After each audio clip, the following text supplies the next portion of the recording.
early bird registration is now open for Fertility Awareness Mastery Live, and I know you'll love this program. Fertility Awareness Mastery is my 8-week group coaching program designed to help you gain confidence using fertility awareness.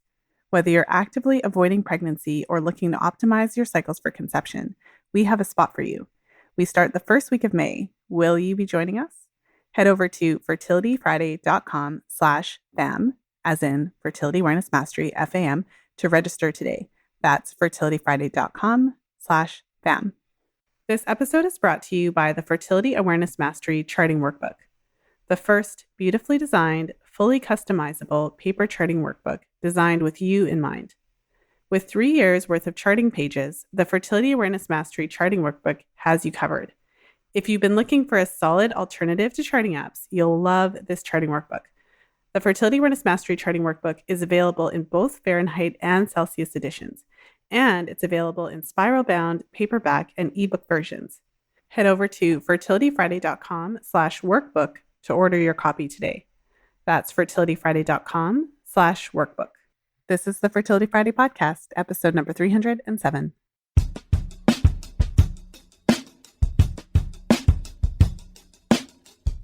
Welcome to the Fertility Friday podcast, your source for information about the fertility awareness method and all things fertility. I'm your host, Lisa Hendrickson-Jack. I'm the author of The Fifth Vital Sign and the Fertility Awareness Mastery Charting Journal. I'm a certified fertility awareness educator and holistic reproductive health practitioner with nearly 20 years of experience teaching women to connect to their fifth vital sign through menstrual cycle charting, balancing hormonal health, and optimizing the menstrual cycle without hormones. I'm outspoken about hormonal birth control and its impact on fertility and overall health because you have the right to know how your body works and how artificial hormones disrupt that natural process. I host live coaching programs to help you achieve optimal fertility and health because it's important to have healthy menstrual cycles regardless of whether or not you want to have babies. I'm also a wife and mother of 2 beautiful boys. I know, I'm a busy girl, but I managed to fit it all in. This podcast is designed to empower you to take full control of your cycles, your fertility, and your overall health. And I'm so excited that you're here with us today.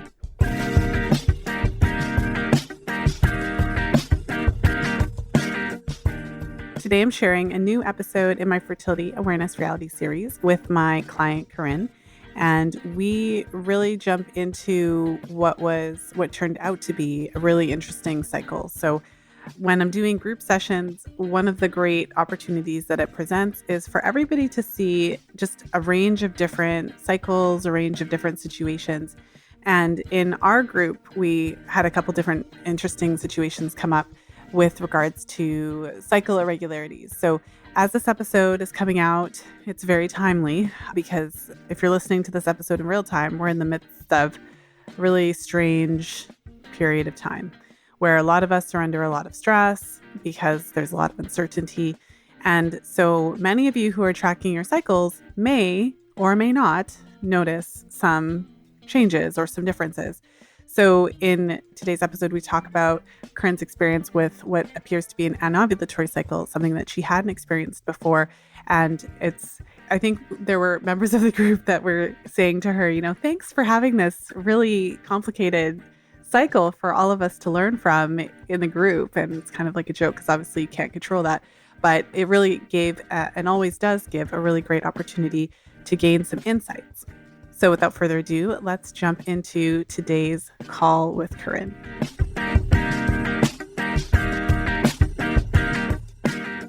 And I'm really excited to be here today with Korrin. She is a member of my current Fertility Awareness Mastery Group program, and we're about 3/4 of the way done. We've been seeing each other weekly for quite a while now, and so I'm excited to be here with you. Thank you for being on the show. Yeah, thanks for having me. Well, we were chatting in the pre-chat. We probably could have continued chatting the pre-chat, but I'd love to jump in and give you an opportunity to share a little bit about your experience. So when your period started, what that was like, how you've managed your fertility throughout the years, and basically what brought you to wanting to learn fertility awareness at this stage. Yeah, gosh, I feel like it's a lot to summarize. I guess I think I started 12 years old. I come from a family of, I have two sisters, one older and one younger. So my older sister went through it. I sort of knew what to expect, and it wasn't anything that was, super like celebratory in my family, but it also wasn't shunned. It was just kind of a normal thing. And as a teenager, I would say that I was pretty promiscuous. I remember just being really excited about, I guess I should start with, in middle school, I went to an all-girls Catholic school for a little while, for 2 or 3 years. And then in high school, I transitioned to just like a normal co-ed high school, public high school. So I was super excited as a freshman going into high school, a little boy crazy. And I remember pretty soon after I was sexually active, my best friend's mom at the time, she was like, I don't know if you'll feel comfortable talking to your mom about getting birth control, but she was like a huge proponent of it, like a baby boomer, child of the 60s, like all about making sure that women had access to birth control. So she was like, once you're ready, if you don't feel comfortable talking to your mom about it, I'm happy to take you to Planned Parenthood and make things happen. So I took her up on that advice, and I went to Planned Parenthood with her and got on just like the standard birth control pill through Planned Parenthood. And then I followed up with Planned Parenthood for the majority of my birth control needs through high school. So I was on the pill for probably a year or two. And then I learned of the Depo-Provera shot. So then I transitioned to that, and I went in and got the shot every, I think it was, 3 months, 6 months? I don't remember. But I got that for probably a good 2 years. And during that time, I really didn't consider a lot of the side effects that could be going along with the pill or any of the birth control that I was on, especially the Depo. I feel like looking back, I noticed the most changes in my body and my mood probably when I was on that. It wasn't anything that was really impacting my quality of life. I definitely gained weight during that period of my life, but I wasn't ever really like super uncomfortable with my body or trying to change that in any significant way. It was just kind of like, well, this is normal part of growing up in high school and all of that. I remember pretty clearly beginning of college, I switched to the NuvaRing, and I had used that for 2 to 3 years until the end of college. And then at that point I was like, you know what, I don't really want to do this anymore. I don't know if it was just my intuition or if I think at that point I had heard of some of the kind of horror stories of women not really being able to regulate their hormones naturally or not being able to conceive soon after stopping the pill. So I was like, well, I think at that time I was also working with a naturopathic doctor pretty consistently. And so I was really wanting to regulate my hormones and just like see what my body was like without any sort of prescriptions or birth control and just see what my baseline was. So I stopped using the NuvaRing. At this point, I had like a really consistent boyfriend, and he's now my husband. And I went off birth control. I think it was probably like 6 months before I got married, actually. And so right after coming off, my skin was crazy. I'd always kind of struggled with acne during middle school and high school, and my skin just went berserk. So I was like going through my graduate program with terrible skin, trying to regulate my hormones, off birth control, preparing to get married. It was kind of a crazy time in my life. And I dealt with that for probably a year or two. And then about a year after I got married, I got pregnant. And during that time, I felt like my cycles, my cycles were consistent in that they happened usually about 30 days apart. But I just knew that there was something off in terms of my hormones. And I was working with a naturopathic doctor still and doing some hormone testing at that time. I think I did like the hormone testing where you spit into the little vials and then they test your hormones and see where they're at. And I had that hormone testing done actually the month that I got pregnant with my daughter. So then after I got pregnant, it was like, okay, well, this doesn't really matter. And since then, I've just kind of worked on building my family. I've got a couple of kids now. And yeah, I feel like things kind of regulated pretty naturally after pregnancy. So. Well, and just a couple of questions. So do you remember about your age when you first, I think I have it down as 14, like when you first went on birth control? Yeah, I think I was 14, around that time, 14, 15 maybe. And by then you had cycled already for a couple of years. Yeah. And I have it like, so I'll just ask it. So you have kids, I have kids. Uh-huh. Looking back now, imagine that you are your mom. Uh-huh. How do you feel about that? I totally get the empowerment of every woman should have access to birth control. But how do you feel about that idea of going around your mom to giving you medication that does actually have a black box warning? Mm-hmm. Yeah.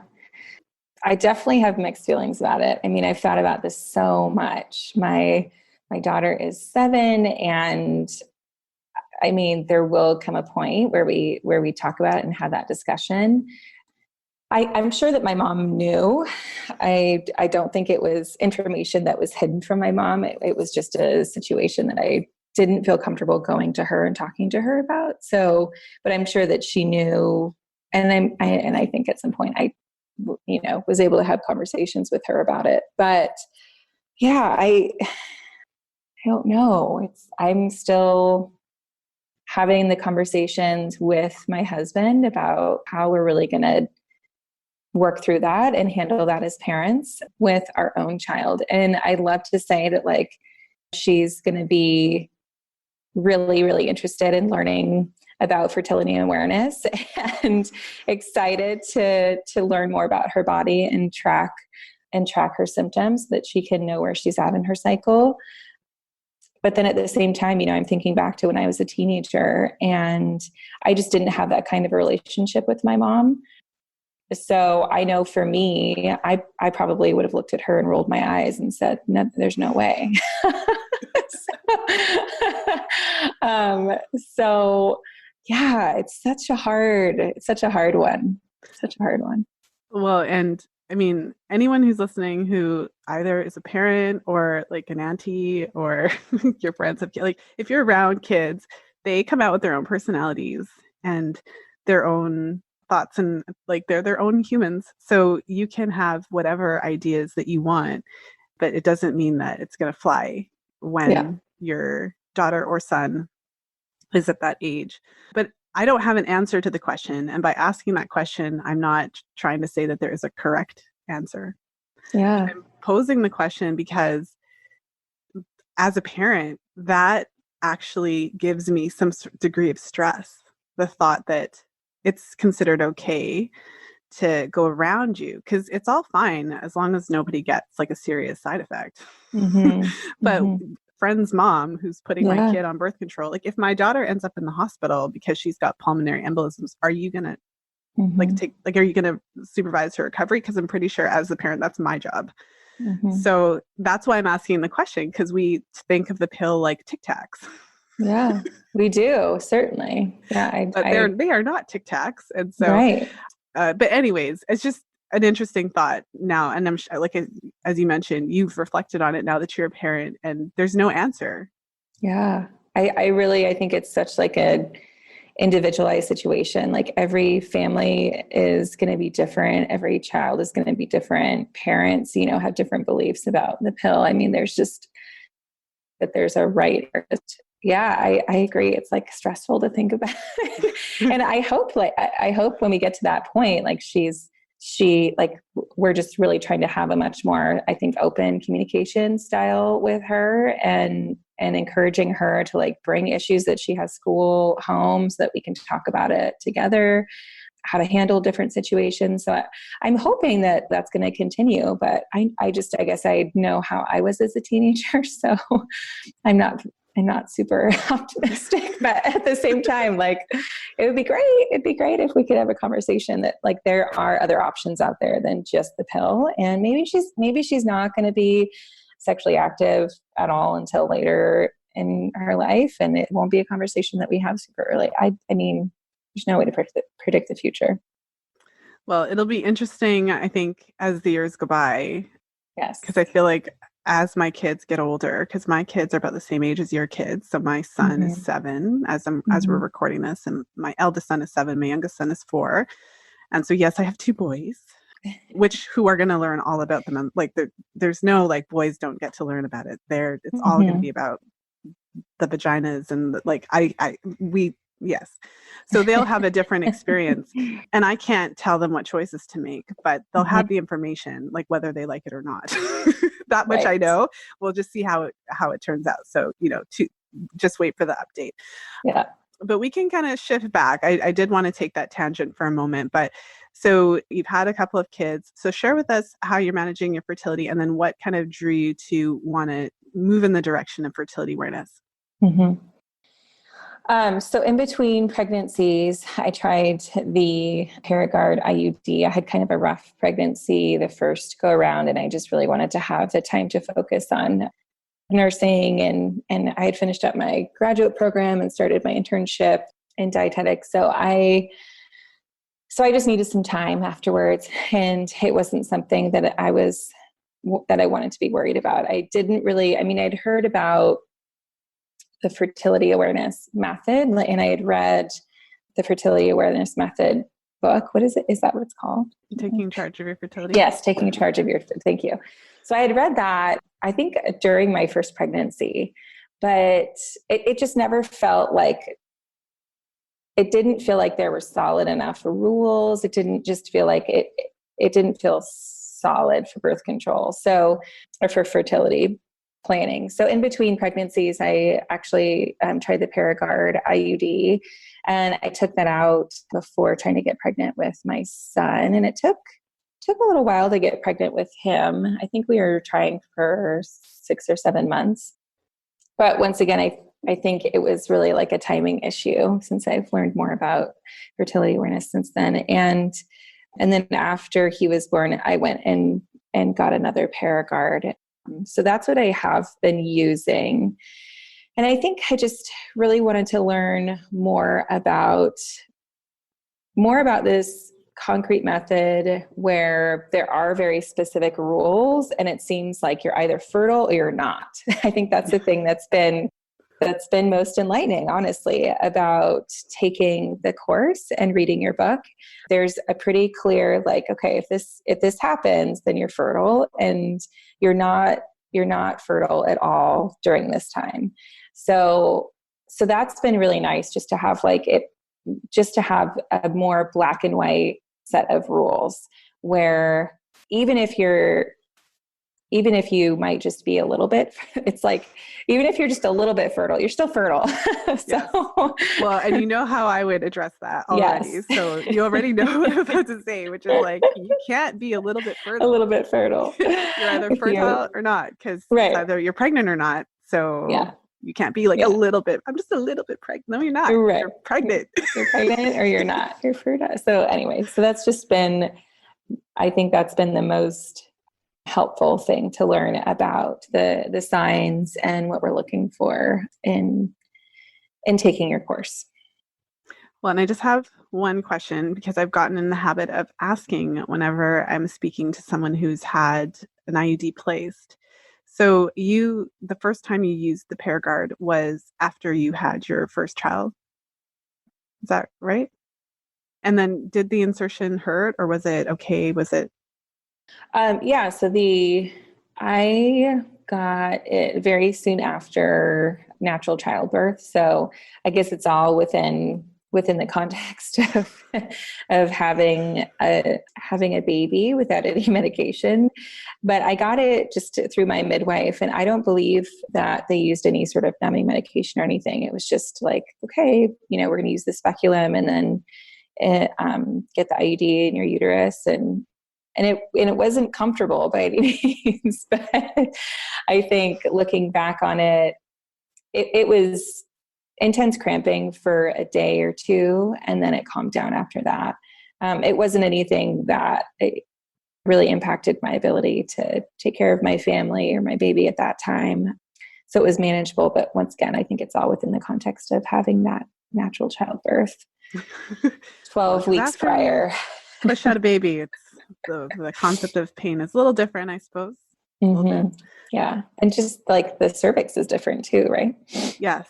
Well, and so that's something as well, because after you've had a baby, so this comes up a lot in our classes, because one of the signs that we're looking for, the optional sign, is cervical position. And after you've had a baby, your cervix will always be slightly dilated.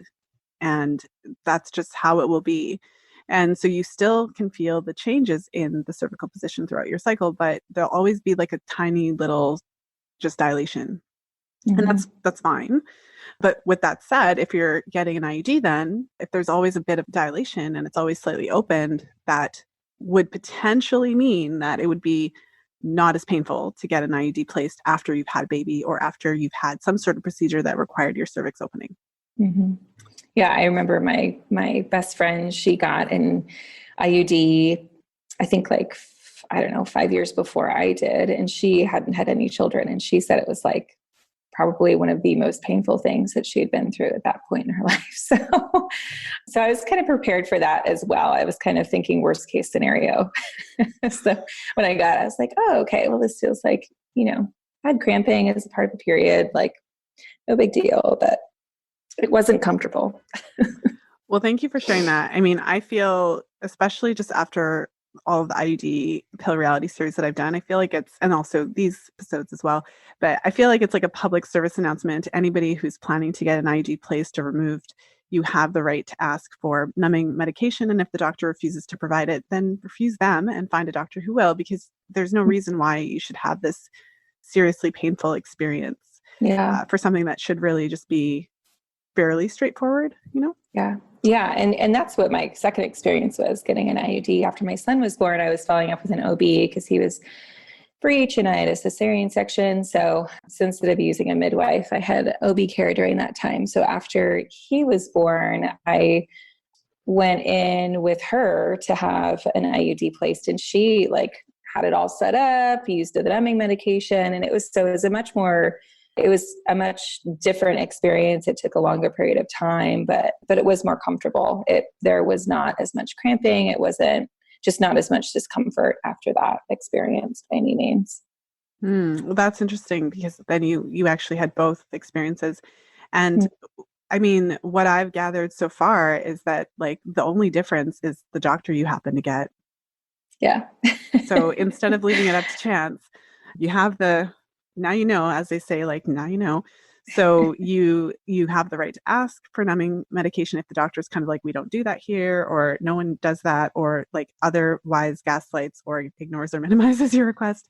Then, wrong office, and just find someone who's willing to do that. I just can't even deal with the amount of women who've experienced this excruciating pain for getting an IUD placed, which is completely avoidable with simple numbing medication. I just can't. I can't.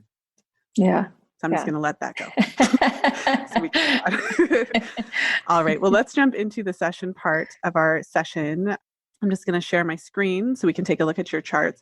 So in our last hot seat, which was about a week ago, you actually had an interesting chart to report, because you had what appeared to be an anovulatory cycle. I'm not sure if that's anything around your questions this time, but let me know what you want to focus on in our call today. Yeah, I don't know. The last cycle is just so different with having an anovulatory cycle that I guess I'm expecting sort of a regular cycle this month again, or rather than last month. But I think probably one of the things that's been the most variable is just cervical mucus. And I know how much you love to talk about cervical mucus, but from month to month, I guess there's a pretty wide variation, I think, in my experience and the sensation. I'm still trying to figure out the cervical position. So that one's a little bit more challenging, but I feel like sometimes it's there's just a lot of cervical mucus, and then other cycles there's like not so much. Maybe that was just because it was an anovulatory cycle last time, so that's why I didn't experience as much. But right, I think I was pulling up an older chart, so I'm now getting the current. yes. Okay. And I've got like multiple charts up. Okay, so this was the one that was anovulatory, the January to February, or appeared anovulatory. And so for the listeners who cannot see your chart, it appeared anovulatory because although, well, there wasn't a ton of mucus, there was a little bit of mucus, and then not a whole lot. And then the temperature went up a couple days, but then it went back down. And so for the remainder of the chart, the temperature was in the pre-ovulatory range. Right. And so that's classic anovulatory.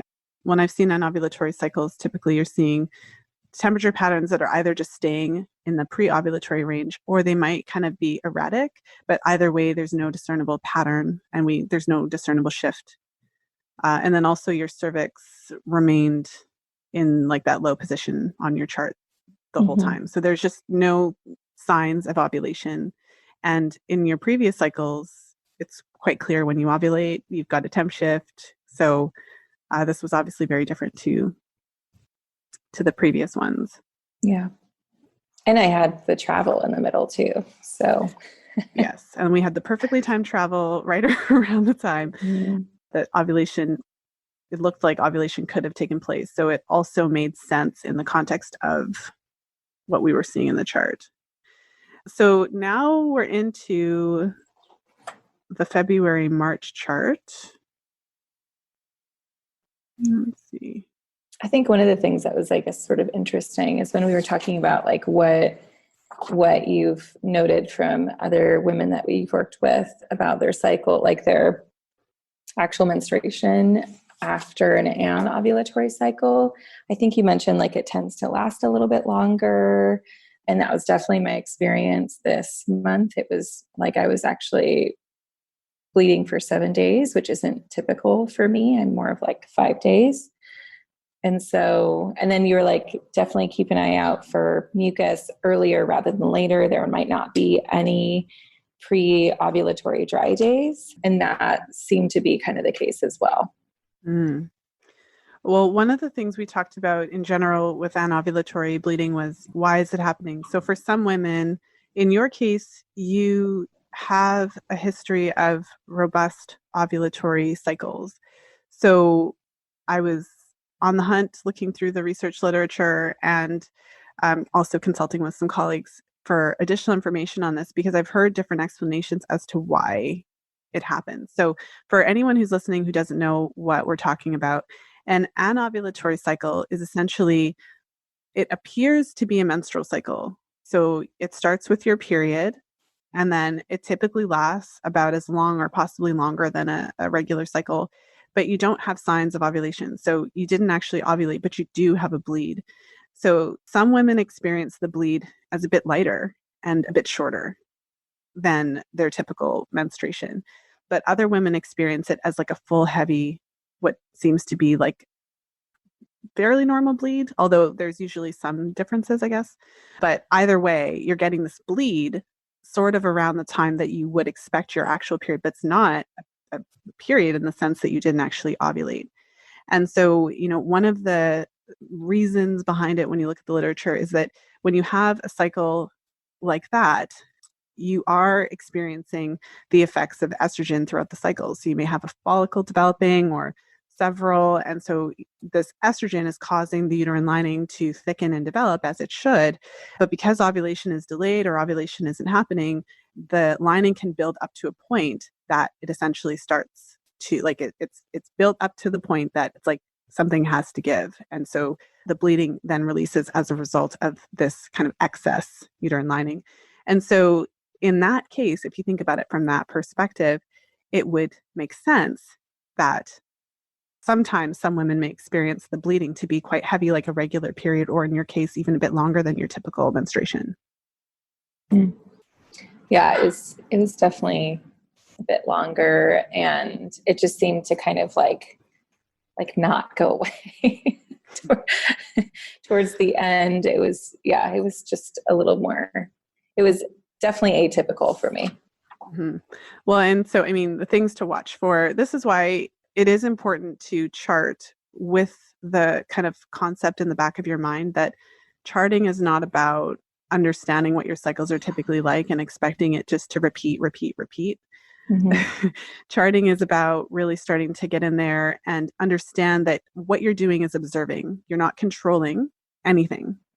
And each cycle is a new cycle, and you don't always know in advance what's going to happen. And so obviously not all women go on a vacation and then have an ovulatory cycle. This isn't something we could necessarily have predicted. Right. But it is possible that travel and stress and a variety of different situations can cause changes. So some women might see that their ovulation is a bit delayed, or if they ovulated already, they might see that their luteal phase is a bit shorter. Or like in your case, the travel coincided right around the time that your body looked like it was gearing towards ovulation. So it does seem that ovulation was delayed, and then based on, as I mentioned, the theory behind having this excess estrogen stimulating the uterine lining, it just got to the point that your body had to release it and start again. And so when I mentioned to you that one of the trends that I have seen in anovulatory cycles is that after the bleeding, you often move quite quickly into your next ovulation. So it doesn't always happen that way because we can't predict it, but you want to be really cognizant of that. So you definitely want to be on top of it, checking for mucus, just prepared for the unknown so that when you're avoiding pregnancy, you are taking those measures. Every day is potentially fertile until proven otherwise in a situation like this. Yeah, that's a good reminder. Well, especially what you were alluding to before, one of the things that made you feel more confident or, getting there is to recognize that with this method, and of course, the way that I support my clients, it's like either fertile or not. And it's like, we got to draw that line in the sand.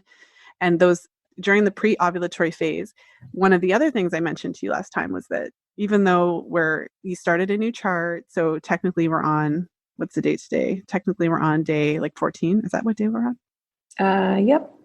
Yeah. So technically we're on day 14 here. But so another way to look at it is that your previous chart was 36 days.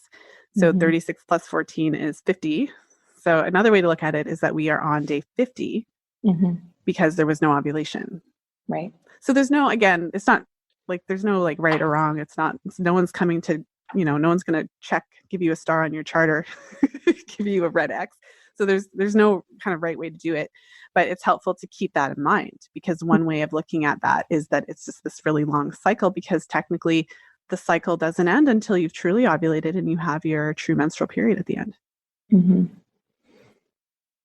Yeah, it's just fascinating, I guess, to think that, I don't know, the body goes through that sort of fake menstrual cycle. It's just fascinating. Hey, I just wanted to jump into today's episode and invite you to join us in the next round of Fertility Awareness Mastery Live. Now, I have, similar to most of you, if you're listening in real time, been really thinking about, should I offer the course? Should I not? But the consistent message that I've had from my clients that I'm working with and the members of my most recent group program is that many of us are ready to talk about something else and to focus on what's really important. And so we still have spots available for you. We would love to have you join us in May. Make sure to head over to fertilityfriday.com/FAM, F-A-M, for details and to join us. That's fertilityfriday.com/FAM. Now, without further ado, let's jump back into today's episode.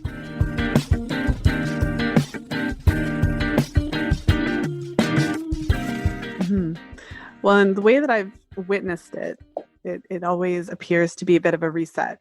So, and I've also witnessed it happen in women who typically have ovulatory cycles.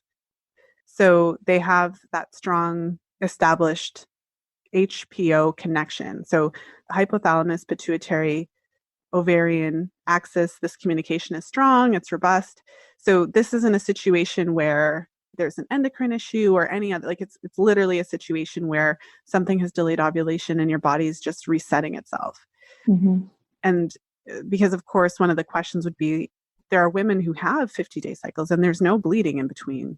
Their body's trying to gear up to ovulation and it's not happening, but that's typically related to a different type of issue or condition that's happening. So, because of course the question would be like, why do some women have the occasional random anovulatory cycle and why do other women just go forever without having periods? Mm-hmm. So, something to think about. Yeah. But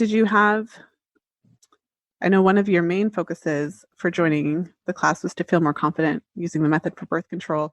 We went over a ton of information throughout the class on the rules and the cross-check rules and, mucus versus temperature versus cervical position and all of the different things we talked about. Was there anything related to that or completely unrelated that you wanted to go into today?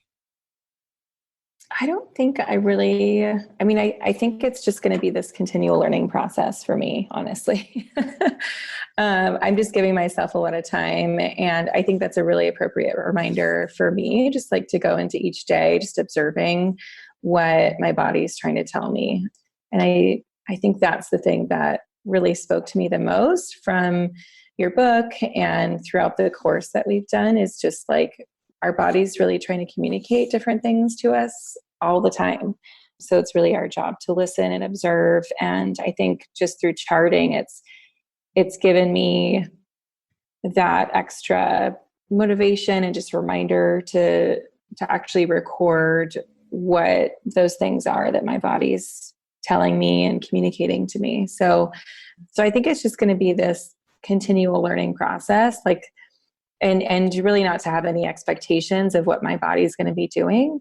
Some cycles might have more mucus, others might have less, some might be anovulatory. I'm still working on the cervical position. So yeah, I just think it's going to be this continual learning process. I think one other question that just came to mind too is my husband, he has been thinking about getting a vasectomy for a long time, just for his own comfort level, I think, despite how, comfortable and confident that I know I'm going to get with this. I think he has just made that decision for himself, which is fine. But from, I guess, your perspective, I'm curious to hear if there's any sort of experiences that you've heard about men going through that procedure and any side effects that might happen from that. With any procedure at all, there are side effects. So I would certainly encourage you off the top of my head. So vasectomies are not my area of specialization. Off the top of my head, I can't say specifically, but I have an episode coming. I'm trying to think of, I interviewed someone recently, but actually I think that it was more on the topic of varicocele and less on the topic of vasectomy, but I think she did do vasectomy. So there are specific side effects that are associated with vasectomy. And so we have a few more sessions coming up. So I will look up the research that I was looking at in that area, because I did find a researcher actually in Toronto who has published like tons and tons of papers about vasectomy and some of the specific challenges. So I think just for any procedure, anytime you're ever going under the knife for anything, I think it is a good idea to do your research and to look up what some of the side effects are. So I do apologize that off the top of my head, no, that's okay. I didn't expect to get anything. But I mean, with that said, it's a very common procedure and it's a really good idea to make sure, and I would say this about anything. I think that it's a really good idea to speak to your doctor. If the doctor really doesn't provide the information and, it's really safe and there's no problems, then I would certainly do my own research because there are certain side effects. So just be aware of whatever side effects those are. What are the, percentage chance? Yeah. Even if it's small, just so that you have that information going in. And I feel like that is just good general information. I did release the episode about, both partners should take responsibility for their part in reproduction. So there is something to be said for, having your partner jump in and be like, hey, look, I can take care of this aspect. And so let me go ahead and do that. I think that from my perspective is a bit different because I have personally used fertility awareness for my whole life. Right. So, for instance, in my relationship, there would be no, like, if he wanted to do it, but there's like, we've never needed that before. Right. But that you're at the beginning of your journey with fertility awareness. You haven't quite started using it for birth control actively. And so Mm-hmm. neither you nor your partner are necessarily familiar or comfortable with it. I feel like there's no right or wrong answer here, but I do think that it's important to just make sure to go into any procedure informed, just so that you know, even Right. if the risks are small, and then make that call if it makes the most sense for the two of you. So I hope that's helpful. Mm-hmm. And I will Yeah. follow up with you with some of the additional research that I found, but can't quote off the top of my head. Yeah. Yeah. No, I appreciate that. And I think it's funny, like, I guess just going through the course and like hearing the statistics about withdrawal was really interesting because I think honestly, I guess not to share too much, but I feel like my husband used that as a birth control method when he was younger. And I think it's it's just so controversial to think of that as a birth control method. Because like, teenagers everywhere are told like that's not an effective form of birth control. And it's not something that I would really rely on unless that there's the fertility awareness around it as well, right? So that both people and both partners are doing their due diligence.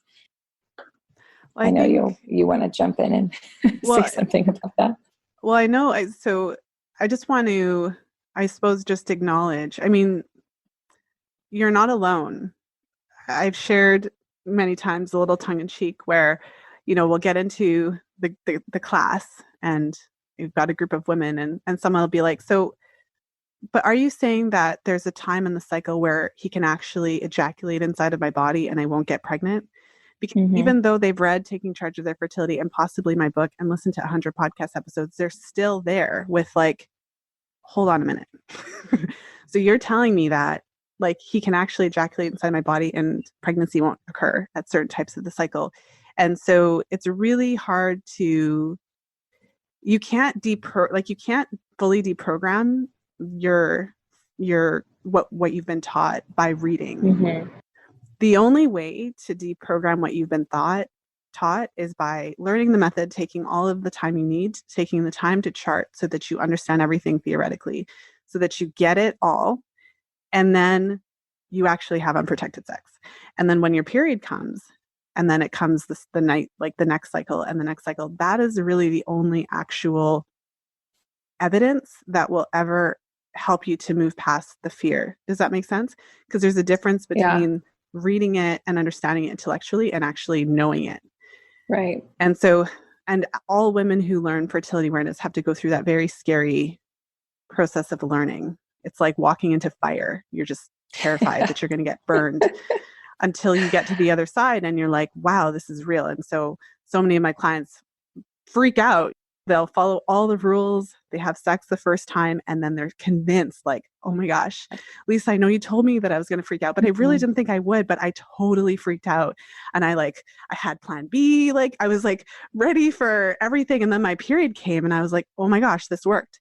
So when I talk about like a big part of my job is deprogramming and all those things, like it's true. Mm-hmm. And so that's part of it. The other part of it is that the reason that I talk about withdrawal isn't because I'm promoting it or I'm telling people what to do, but it's because it's the reality of life. Right. So in my work, I'm talking all about how couples are avoiding pregnancy, how to manage the fertile window. And there is a percentage of couples who use withdrawal. And when you look at the research, up to 96% effective when used perfectly. So then, yeah, it does beg the question as to why there's not more research. We could really use more research on withdrawal, but I always say, like, who's going to fund the research for like free birth control method that is available to everybody? Right. So, and I mean, when I talk about teenagers, condoms are what I talk about because condoms prevent against pregnancy and STIs. And so I feel condoms are appropriate for teenagers. But when it comes to adults and, relationships, so that's one of the options for, But as we bring our conversation to a close today, I just want to thank you so much for being here and sharing your experience. And I'm looking forward to following up with you and having a few more conversations in our group program. But for the woman who is thinking about jumping into the program or thinking about transitioning to fertility awareness, what, if anything, would you want to say to her? I think it really gives women the ability to feel competent and confident about what their body's telling them and how to respond appropriately. And I know I've said it before, but I just love the concept of using the menstrual cycle as a vital sign, because it really gives us so much information about where our body's at and what it's doing in response to how we're taking care of ourselves. So I think the course really helped me build that competency that I was looking for, and I've just learned so much. So thank you so much for sharing the information and just sharing it with everybody and making sure that it's out there and available and accessible to women. And also, I still think that you need to do that YouTube video for teenagers on how to properly use a condom, because that would get like 1 million views in a week. Yeah, we were talking about this in our group program, because it's like I'm another public service announcement I always do whenever I have an opportunity.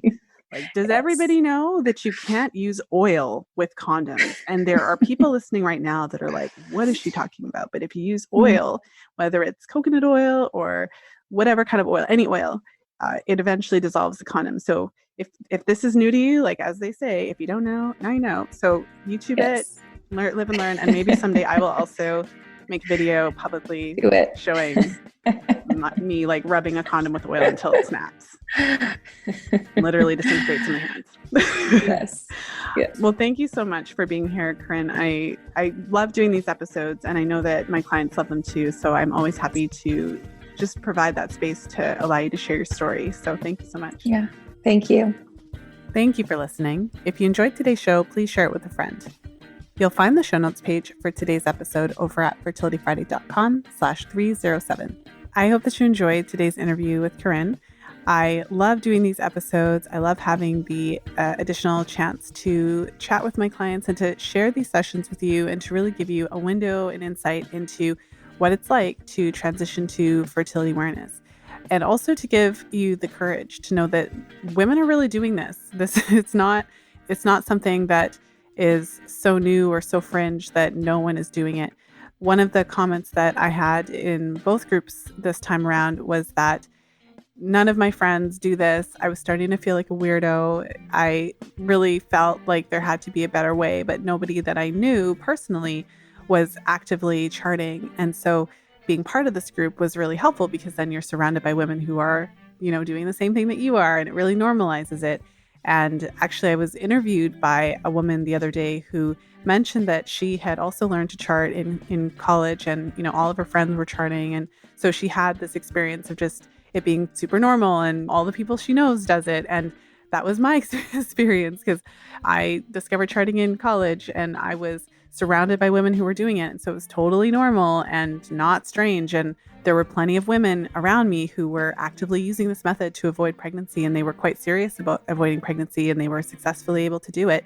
And there were also women around me who used the method to get pregnant, and they were able to organize that when they were ready. And so for me, I grew up thinking this was super normal, and it really helps you to get over the fear of making the transition from fertility or from hormonal birth control to fertility awareness and relying on it for birth control, even when you're at a 0 on the intention scale, when you're surrounded by women who are also doing it and who have done it and who have lots of experience successfully charting and not getting pregnant unless they want to.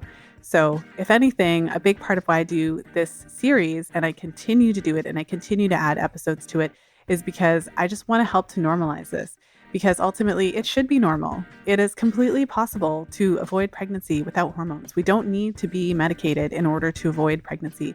Now, it doesn't mean there's anything wrong with that if that's your choice. That's not, the point. The point is that this option is valid and available.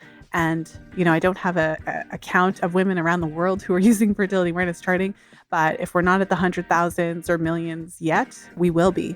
And so it's just really a matter of time, because more and more women are unsatisfied with how they feel when they're medicated. More and more women want the full experience of their sexuality and want to understand their bodies and want to feel that connection, want to understand the connection between their cycles and their overall health. And so I hope that you join us in the next round of Fertility Awareness Mastery. Again, if you're listening to this in real time, you, just like thousands of other women who are listening now, are probably really excited to talk about something else, something outside of what's going on in the world, and to really take some of this time that we have to focus on your health and your cycles and having a skill that can follow you throughout your whole life. So for more information, for details, and to join us, head over to fertilityfriday.com/fam, FAM. So again, that's fertilityfriday.com/fam. I'm so excited to have you in the next round.